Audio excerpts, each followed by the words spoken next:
नमस्कार, मैं हूं अंजलि इस्टवाल। हमारे इस खास कार्यक्रम में आपका स्वागत है, जिसमें हम आपको कोरोना की इस महामारी को बेहतर तरीके से समझने और उससे निपटने के तरीके बताते हैं।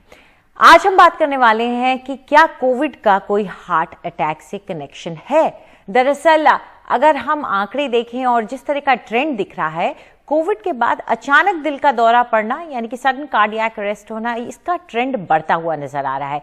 कोविड से माफ कीजिएगा, कोविड से अगर आप ठीक भी हो जाते हैं तो ये देखा गया है कि लोगों के अंदर दिल के दौरे का खतरा फिर भी बढ़ जाता है। जो लोग जिनमें कभी भी दिल की बीमारी की कोई समस्या नहीं थी, जो स्वस्थ थे, उनमें भी कोविड के बाद हार्ट अटैक की समस्या देखी गई है। दरअसल कोरोना का वायरस कहते हैं कि खून को गाढ़ा बना देता है, आगे जाके शायद ब्लड क्लॉट के भी खतरे बढ़ जाते हैं, जिससे दिल के दौरे का भी खतरा बढ़ सकता है। ये दिल की मांसपेशियों को भी नुकसान पहुंचाता है। लेकिन आखिर क्या ये सच है कि कोविड का कोई दिल का कनेक्शन है या नहीं, इस पर हम चर्चा करने जा रहे हैं। हमारे साथ दो खास मेहमान जुड़ने वाले हैं। अगर आप दुनिया भर का भी आंकड़ा देखें तो कहीं ना कहीं जो अलग अलग हम आपको आंकड़े दिखाएंगे, इटली हो, चाइना हो, यूएस हो, सब जगह ये देखने को मिल रहा है कि दिल पर कोई ना कोई असर तो कोरोना जरूर डाल रहा है। हमारे साथ डॉक्टर अशोक सेठ जुड़ गए, जो कि चेयरमैन है Fortis Escorts heart institute Okhla से, और हमारे साथ डॉक्टर रजनीश कपूर जुड़ गए, जो कि वाइस चेयरमैन है इंटरवेंशनल कार्डियोलॉजी के मेदांता हॉस्पिटल से। आप दोनों का बहुत शुक्रिया हमारे साथ जुड़ने के लिए। डॉक्टर सेठ, शुरुआत आपसे करना चाहेंगे। हम लगातार अपने दर्शकों को दिखा रहे हैं वो आंकड़े भी कि किस तरीके से दुनिया भर से ऐसा डेटा आ रहा है कि कहीं ना कहीं दिल पर असर डाल रहा है। लेकिन सडन कार्डियक अरेस्ट, क्या इसका कोई आप लोगों के एक्सपीरियंस में कोई रिलेशन नजर आ रहा है कोविड से? जी हाँ, इसका तो रिलेशन पिछले साल भी एस्टैब्लिश हो गया था, और मैंने एक इसके ऊपर आर्टिकल भी लिखा था कि Covid is not just a lung disease, it's also heart disease. शुरुआत में ये देखा गया था कि एटलीस्ट 15 से 20% पेशेंट जो कि कोविड से सीरियस होते हैं, वो प्रैक्टिकली हार्ट की इन्वॉल्वमेंट से उनकी डेथ होती है। और हार्ट की इन्वॉल्वमेंट 3 तरीके से होती है, वो क्लियरली भी देखा गया है कि एक तो जो आप अभी कह रही थी कि खून ज़्यादा थिक हो जाता है, हार्ट की आर्टरीज में इन्फ्लेमेशन होता है, और दोनों के सम्मिश्रण से हार्ट की धमनियों के अंदर क्लॉटिंग की टेंडेंसी हो जाती है, जिसमें कि हार्ट अटैक हो सकता है। ये ब्लॉकेज न भी होते हुए हार्ट अटैक हो सकता है, यंग लोगों में होता है। अक्सर देखा गया कि सिर्फ हार्ट के अंदर ही क्लॉटिंग नहीं, लंग के अंदर और ब्रेन की आर्टरीज में भी क्लॉटिंग हो सकती है, जिसकी वजह से सीरियस सिचुएशंस डेवलप हो सकती हैं और मौत भी हो सकती है। तो ये तो रहा एक जो हम आज भी देखते हैं कि हार्ट अटैक से यंग लोग आते हैं, तो उनमें से 10 से 20% कोविड के मरीज होते हैं। सेकेंडली, कोविड वार्ड में भी किसी न किसी को हार्ट अटैक होता है, जिसको हमें ट्रीट करना पड़ता है। दूसरी तरह से जो हार्ट इफेक्ट होता है वो कि हार्ट की मसल इन्फ्लेमेशन की वजह से हार्ट की मसल वीक हो जाती है। हार्ट तो एक पंप है, उसने ब्लड को पंप करना है बॉडी के थ्रू। जब वीक हो जाती है तो हार्ट फेलियर शुरू हो जाता है, खून हार्ट को, बॉडी को मिलना कम हो जाता है, सांस फूलना शुरू हो जाता है, और ऐसे पेशेंट शॉक के तरीके से पहुंचते हैं।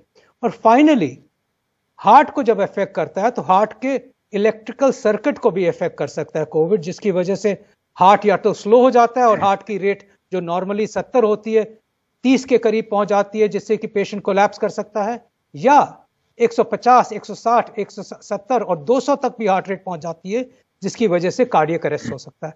तो ये 3 प्रेजेंटेशंस हैं, और हमें जो तो इमरजेंसी वाली प्रेजेंटेशंस हैं, ये तीनों एक इमरजेंसी प्रेजेंटेशन में आती हैं। तो अब हमारे पास क्लियर है कि जब ऐसी प्रेजेंटेशन इस टाइम पे आती है तो हमें लगता है कि इन पेशेंट्स को शायद कोविड हो सकता है, और हम उसी तरीके से उनके साथ ट्रीट करते हैं। जी डॉक्टर कपूर, ये भी देखा गया कि लोग अच्छे भले होके निकल आते हैं, कोविड से बीमार हुए और उसके बाद पोस्ट कोविड केयर सेंटर में पहुंचते हैं हार्ट की बीमारियों से, या सडनली पहुंचते हैं और हार्ट अटैक हो जाता है। तो क्या अच्छे भले ठीक हो जाने वाले लोगों में, रिकवर्ड लोगों में भी खतरा चलता है, या ये सिर्फ वो हैं जिनमें कोविड का असर अभी भी चल रहा है? बिल्कुल, बिल्कुल, ये बहुत ही महत्वपूर्ण चीज़ है जो सबको पता होना चाहिए। बहुत सारे केसेस हमारे पास ऐसे आए जो कोविड से ठीक हो चुके हैं, कोविड नेगेटिव हो चुके हैं, बट वो फिर भी वल्नरेबल रहते हैं हार्ट अटैक के लिए, क्योंकि जो कोविड में एक जो आपने खुद बताया, डॉक्टर सेठ ने भी अभी बताया भी, एक थ्रोम्बस बनने की वल्नरेबिलिटी बहुत बढ़ जाती है, खून गाढ़ा हो जाता है और क्लॉट बन सकता है। ये फिनोमिना कोविड ठीक होने के बाद भी 4 से 6 हफ्ता तक चलता रहता है। एंड सरप्राइजिंगली हमारे पास ऐसे काफी पेशेंट्स आए हैं जो कोविड से ठीक होने के बाद हार्ट अटैक से प्रेजेंट किए हमारे पास, और हमने उनको एंजियोप्लास्टी के जरिए ठीक किया। तो इसमें बहुत जरूरी है, जो पेशेंट्स कुछ कोमॉर्बिड हैं, जिनको कोविड हुआ बट कोविड के लक्षण जा चुके हैं, 15 दिन हो चुके हैं, 20 दिन हो चुके हैं, उसके बाद भी वो एक स्ट्रॉन्ग एंटी प्लेटलेट्स या एंटी कोएगुलेंट्स पे हम उनको जारी रखें 1 महीना उसके बाद भी। So this is very important, और इसको हम इग्नोर नहीं कर सकते, क्योंकि ऐसे बहुत सारी जानें गई भी हैं जो सडन अरेस्ट हुआ जिनको कोविड के बाद, जो कि इन दवाओं पे नहीं थे। तो एक इंपॉर्टेंट फैक्टर निकल के सामने आता है, ये इन्फ्लामेशन। कोविड नेगेटिव हो गया but inflammation is still continuing after Covid. But doctor सेठ, आप लोग तो हार्ट स्पेशलिस्ट हैं, इन सब बातों को समझते हैं, लेकिन कोविड प्रोटोकॉल जो आमतौर पर सभी अस्पतालों में चल रहा है, क्या इन बातों पे नजर जाता है लोगों का? क्या वो लोगों के दिल की जो समस्या बाद में हो सकती है, इन सब चीजों को ख्याल रखते हैं उस वक्त जो इलाज चलता है उसमें, और बाद में पोस्ट रिकवरी जो प्रोटोकॉल होता है उसमें? जी हाँ, ये बहुत ही एस्टैब्लिश प्रोटोकॉल है। इनफैक्ट जो नेशनल प्रोटोकॉल है मिनिस्ट्री ऑफ हेल्थ का, उसमें भी जब मॉडरेट डिजीज आती है तो क्लियरली इंडिकेटेड है कि हम खून पतला करने वाली दवाई देते हैं। वो एक इंटेग्रल पार्ट ट्रीटमेंट का, और मैं समझाना चाहता हूं, बहुत ही इंपॉर्टेंट पार्ट है जो मॉडरेट या सिवियर डिजीज में होते हैं। उससे हम क्लॉटिंग बचाते हैं, बट ये जरूर है कि 100% नहीं बचा सकते हैं। यस, उससे काफी हद तक हम ये प्रॉब्लम जो हम बातें कर रहे हैं प्रिवेंट कर सकते हैं। डॉक्टर सेठ, मैं ये आपको भी एक देखा सेकंड गया है, इंटरप्ट कर रही हूँ। मैं बस ये पूछना चाह रही हूँ कि मैं कई लोगों को जानती हूँ जिनको स्टेरॉइड्स दिए गए लेकिन एंटीकोएगुलेंट नहीं दिया गया। तो ऐसे में क्या, अगर इस तरह के कार्यक्रम देखने के बाद क्या शख्स पूछ सकता है अपने डॉक्टर से कि क्या मुझे मिलना चाहिए या नहीं? जी हाँ, हो सकता है। मैं 2 चीजें समझा देता हूं। आपने पूछा अच्छा सवाल। हो सकता है कि स्टेरॉइड ज्यादा जल्दी शुरू हो गए हों उन पेशेंट्स में, क्योंकि नॉर्मली स्टेरॉइड्स भी उसी टाइम पे शुरू होते हैं मॉडरेट डिजीज में, और उसी टाइम पे हम एंटीकोगुलेशन भी देते हैं। Firstly that. सेकेंडली, हम उन पेशेंट्स को देते हैं जो सीरियस है और जिनका डी डाइमर, एक ब्लड टेस्ट होता है जो कि एबनॉर्मल हो रहा होता है। यस, डेफिनेटली पब्लिक को जब स्टेरॉइड स्टार्ट होती है और जब सांस फूलना शुरू होता है तो उनको अपने डॉक्टर से पूछ लेना चाहिए कि क्या हमें खून पतला करने की दवाई जरूरत है कि नहीं। लोगों को अपने आप नहीं स्टार्ट करना चाहिए, बट यस, उनका पूरा राइट है पूछ लेने का कि हम खून पतला करने की दवाई आप हमें स्टार्ट करेंगे कि नहीं स्टार्ट करेंगे। और यही बात डिस्चार्ज पे भी, अगर नहीं है लिस्ट में तो पूछ सकते हैं कि दवाई हम लें कि न लें, जैसे डॉक्टर साहब ने बताया कि 4 हफ्ते तक ये दवाई लेके ना लें। डॉक्टर कपूर, चलिए ये तो तय हो गया कि अगर दवाई आपको लिख के दी है तो आप उसे लेते रहें, लेकिन कोविड के गुजर जाने के बाद, ये 1 महीना गुजर जाने के बाद, क्या कोई ऐसे टेस्ट भी हैं जो कि हमें करने चाहिए? क्योंकि काफी लोग कहते हैं कि 6-6 महीने तक असर चलता रहता है। तो क्या हम रेगुलरली, जब एक बार कोविड का खतरा कम हो जाए, अस्पताल जाना थोड़ा सेफ हो जाए, तो क्या रिकवर किए हुए लोगों को कोई टेस्ट, स्कैन्स कराने चाहिए और अपने दिल या अपने लंग्स पर नजर रखनी चाहिए? बिल्कुल, बिल्कुल। होता क्या है, जब कोविड निकल गया और 4-6, अभी कोई प्रॉपर गाइडलाइंस इसका ये नहीं है कि कितने समय तक ये दवा चलता रहना चाहिए। मिनिमम 4 to 6 वीक्स जरूर चलना चाहिए, ये हमें पता है। बट कुछ केसेस डिलेड प्रेजेंटेशन के साथ भी सामने आए हैं। I agree with the fact, आप कह रहे हो भी ये कुछ और महीने चलता है। 3 मंथ्स तक इसका इफेक्ट रह सकता है, ज्यादा भी रह सकता है। उसका निर्णय कैसे किया जाए? उसका निर्णय हम इस तरीके से कर सकते हैं, जो लोग रिस्क फैक्टर्स से ज्यादा पीड़ित हैं, डायबिटिक हैं, या जिनमें हार्ट डिजीज होने के चांसेस फैमिली में ज्यादा हैं, स्मोकर्स रह चुके हैं पहले, वो कोविड होने के बाद भी उनको ज्यादा देर तक ये दवाएं चलते रहना चाहिए। अगर हम टेस्ट का बात करते हैं तो जो लोग ज्यादा वल्नरेबल हैं उनमें एक सीटी स्कैन जो हम लोग अक्सर करते हैं ब्लॉकेज को देखने के लिए हार्ट के पॉइंट ऑफ व्यू से, उसको करने में कोई भी नुकसान नहीं है। जिनके जो कुछ प्रेजेंट करें भी, उनको कुछ चेस्ट पेन होता है, कभी कभार उनको कोई दिक्कत आती है कोविड निकलने के बाद, जो हमें लगे भी ये हार्ट के सिम्टम्स हो सकते हैं, तो एक सिंपल सीटी स्कैन हम करें जिससे कॉरोनरी आर्टरीज को हम एक बार स्कैन कर लें और हमें पता चल जाए भी अंदर क्या चल रहा है। कई बारी हमने ऐसे पेशेंट्स हमारे पास आए हैं जो कोविड के बाद जिनको कुछ कुछ सिम्टम्स चलते रहे और वो लोग सोच रहे थे भी ये हार्ट या body aches post Covid phenomena है उसके कारण है, बट जब हमने उनको इन्वेस्टिगेट किया तो ये निकला भी उनके अंदर ब्लॉकेजेस 90-95% के आसपास हैं और वो एक हार्ट अटैक के लिए बहुत वल्नरेबल हैं। तो बिल्कुल जो भी जहां भी अपने कार्डियोलॉजिस्ट या फिजिशियन के सजेशन से आप पेशेंट को मिलना चाहिए और जहां भी लगे ये टेस्ट करना, एक सीटी स्कैन, कॉरोनरी एंजियोग्राफी करना बहुत जरूरी हो जाता है। बिल्कुल। डॉक्टर सेठ, वक्त थोड़ा कम है लेकिन एक थोड़ा सा सुनने में नौसिखियों जैसा सवाल है, लेकिन आम लोगों में बहुत ये चिंता होती है। जो लोग कोविड से रिकवर करके आए हैं, क्या उन्हें स्ट्रेन्युअस एक्सरसाइज करनी चाहिए या नहीं? क्या उनके लिए ठीक है?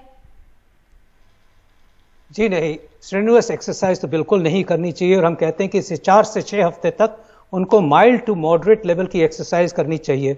ये भी देखा गया है कि जैसे मैंने बताया कि हार्ट की इन्फ्लेमेशन होती है, इन्फ्लेमेशन भी डॉक्टर रजनीश बता रहे थे कि कुछ हफ्ते रह सकती है, और अगर हम इस हार्ट को ज़्यादा स्ट्रेस करते हैं, सीवियर एक्सरसाइज करते हैं, स्ट्रेन देते हैं बहुत ज़्यादा, तो वो एरिथमियाज या हार्ट की रेट बहुत फास्ट हो सकती है, एरिथमियाज आ सकते हैं, हार्ट फेलियर हो सकता है, कार्डियक अरेस्ट हो सकते हैं। तो इसलिए बड़ा क्लियर है, आपने सिंपल सवाल नहीं पूछा, आपने बहुत अहम सवाल पूछा है कि moderate, mild to moderate level of exercise करें जिसमें कंफर्टेबली आप एक्टिव रहें, but certainly running, weight lifting, long distance running, इस तरह की एक्सरसाइज तो बिल्कुल ही नहीं करनी चाहिए एटलीस्ट 2 से 3 महीने तक। बिल्कुल। तो ये बहुत जरूरी हो जाता है हम सबके लिए जानना, क्योंकि आप ठीक होके घर आ जाएं लेकिन उसके बाद भी आपकी जान पर बनी रहे, ऐसा ठीक नहीं है। आप अपनी ध्यान रखें, अपनी सेहत का, अपने दिल का ख्याल रखें, अपने परिवार वालों के भी दिल का ख्याल रखें। डॉक्टर्स, आप हमारे साथ बने रहिए क्योंकि हमारे जो व्यूअर्स हैं उनकी भी कुछ चिंताएं होती हैं, कुछ सवाल होते हैं, वो पूछेंगे इस ब्रेक के बाद, उसका जवाब जरूर दीजिएगा। फिलहाल एक छोटा सा ब्रेक।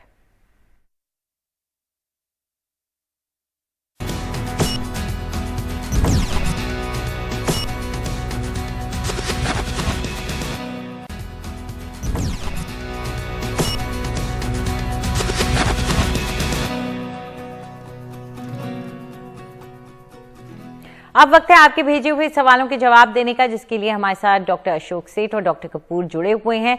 डॉक्टर कपूर, पहला सवाल सपना ने भेजा है, सुन लीजिए। नमस्कार, मेरा नाम सपना है और मैं दिल्ली से बोल रही हूँ। मेरा आपसे ये क्वेश्चन था कि काफ़ी व्हाट्सएप फॉरवर्ड्स आ रहे हैं कि वैक्सीनेशन के बाद लेडीज़ में फर्टिलिटी और ब्लड क्लॉट्स की प्रॉब्लम्स आ रही हैं, तो मेरा आपसे यही सवाल था, क्या ये सच है? डॉक्टर कपूर, क्वेश्चन है वैक्सीनेशन के बाद भी ब्लड क्लॉट्स का प्रॉब्लम आ रहा है। वो कह रहे हैं कि व्हाट्सएप फॉरवर्ड्स आ रहे हैं कि फर्टिलिटी की प्रॉब्लम हो जाती है वैक्सीनेशन से, या वैक्सीनेशन से ब्लड क्लॉट्स बहुत हो जाते हैं, महिलाओं के लिए सेफ नहीं है, इस तरह के फॉरवर्ड्स आ रहे हैं उनको। देखिए, ये बिल्कुल मिथ है। ऐसा कोई हमारे पास एविडेंस नहीं है ये वैक्सीन फर्टिलिटी प्रॉब्लम्स क्रिएट करते हैं या क्लॉटिंग पैदा करते हैं, ऐसा कोई मिथ नहीं है।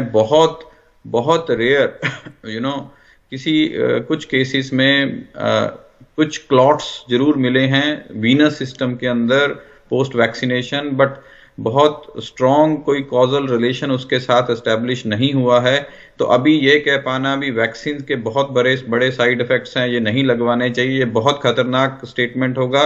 वैक्सीनेशन बहुत इंपॉर्टेंट है पेंडेमिक को रोकने के लिए, और साइड इफेक्ट्स अगर कुछ छुटपुट हैं भी वो इतने रेयर हैं, उनका बिल्कुल ऐसे तो कोई भी चीज हो, जैसे सिंपल हम एस्पिरिन लेते हैं उससे भी प्रॉब्लम्स आती हैं बहुत मिनिमल परसेंटेज केसेस के अंदर।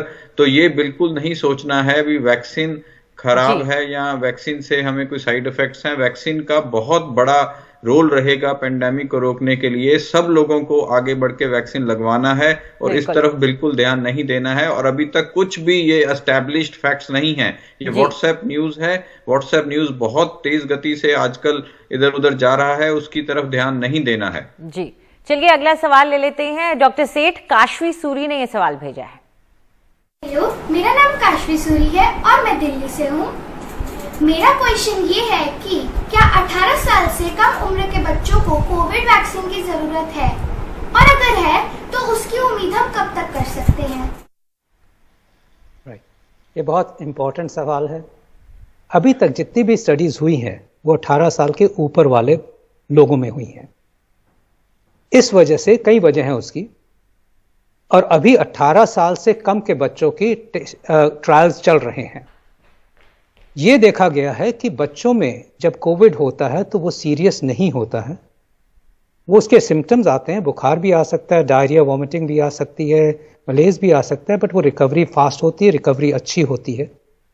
तो इसीलिए जो 18 साल से ऊपर है उनमें वैक्सीनेशन इस टाइम पे उन्हीं पे अलाउड है। डेफिनेटली जब ये ट्रायल्स खत्म कंप्लीट हो जाएंगे 18 साल के कम बच्चों पे, ये जब इनके रिजल्ट्स आ जाएंगे, ये देखा जाएगा कि उनमें फायदा दे सकती है कि नहीं दे सकती है जी, तो फिर बच्चों में यूटिलाइज होगा। देखिए वैक्सीनेशन, बेटे वैक्सीनेशन का रोल ये नहीं होता है कि डिजीज आए ही ना। वैक्सीनेशन सिर्फ 70% इफेक्टिव होती है। वैक्सीनेशन का ये रोल होता है कि सीरियस डिजीज ना आए, बिल्कुल, और वो सीरियस होके जानलेवा डिजीज ना बने। अगर हम ये प्रिवेंट कर देते हैं, और सेकंड उसका रोल होता है कि अगर 70% लोगों को मिल जाती है तो ऑटोमेटिकली वायरस एक दूसरे से न ट्रांसफर होके with in a few days वो मर जाता है और वायरस इरेडिकेट हो सकता है, एटलीस्ट लार्ज हद तक, काफी हद तक इरेडिकेट हो सकता है। तो इसीलिए जी डॉक्टर माफ कीजिएगा, टाइम हमारे पास कम है। फिलहाल हमारे कार्यक्रम में इतना ही। नमस्कार। डबल मास्क पहनना भूलेगा नहीं, लेकिन ये जरूर कह दें।